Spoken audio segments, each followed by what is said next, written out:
আজ calcarea কার্বো calcarea ফসের ভিতরে পার্থক্য বা তুলনামূলক আলোচনা করার চেষ্টা করব। অর্থাৎ রোগী দেখলেই যেন আমরা বুঝতে পারি কোনটা ক্যালকেরিয়া কার্বের রোগী, কোনটা ক্যালকেরিয়া ফসের রোগী।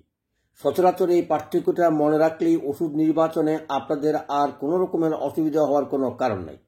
চলে আসি, প্রথম দূরে থেকেই দেখলে আমরা যেমন চিনতে পারবো, অথবা রোগীর কাছে এসে বসলে আমরা বুঝতে পারবো। প্রথমেই হচ্ছে ক্যালকেরিয়া কার্বের শিশু বা রোগী লম্বা, ফর্সা এবং মোটাসোটা, অর্থাৎ ফ্যাটযুক্ত বডি।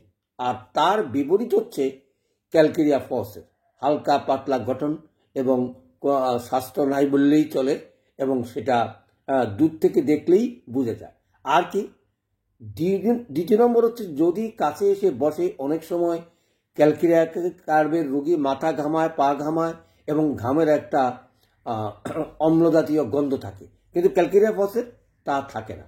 তাইলে বুঝতে পারছেন এই দুইটা জিনিস দূর থেকে দেখে আমরা ঠিক করতে পারি। আর তারপরে আমরা কেস টেকিং এর লক্ষণ জানার চেষ্টা করব। ক্যালকেরিয়া কার্ব হচ্ছে ডিম প্রিয়তা এবং খুবই পছন্দ করে, আর ক্যালকেরিয়া ফস হচ্ছে মাংস বা লবণ প্রিয়তা। তাইলে এই দুইটা বা তিনটা মনে রাখলেই আমরা অনায়াসেই রোগী নির্বাচন করতে এই দুইটা ওষুধের পার্থক্য বুঝতে পারবো। তারপরে যদি আমরা প্রসঙ্গে আসি অথবা লক্ষণ সংগ্রহ করতে থাকি, তাহলে দেখব একটা কোষ্ঠকাঠিন্যের ধাতে ভালো থাকে, আর একটা পাতলা পায়খানা হলে ভালো থাকে। সচরাচর ক্যালকেরিয়া কার্ব হচ্ছে কোষ্ঠকাঠিন্য এবং ক্যালকেরিয়া ফস হচ্ছে উদারময়ের ভাব থাকে। মোটা হাড়গুলোই শক্ত এবং নরম হাড়। আমরা যদি মনে করি পেট বড় এবং শক্ত ক্যালকেরিয়া কার্বের, আর ক্যালকেরিয়া ফসের পেট অনেক সময় ঝুলিয়া পড়ে। আর আর হাড়গুলি মোটা এবং শক্ত হচ্ছে ক্যালকেরিয়া ফসের।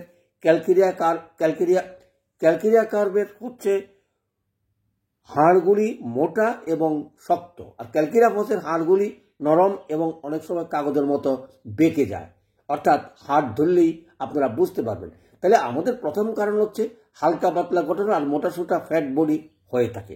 তাহলে এই পার্থক্যগুলো মনে রাখলেই আমরা ক্যালকেরিয়া কার্বের সঙ্গে ক্যালকেরিয়া ফসের প্রয়োগ যথাযথভাবে পার্থক্য নির্বাচন থেকে ওষুধ প্রয়োগ করতে পারি।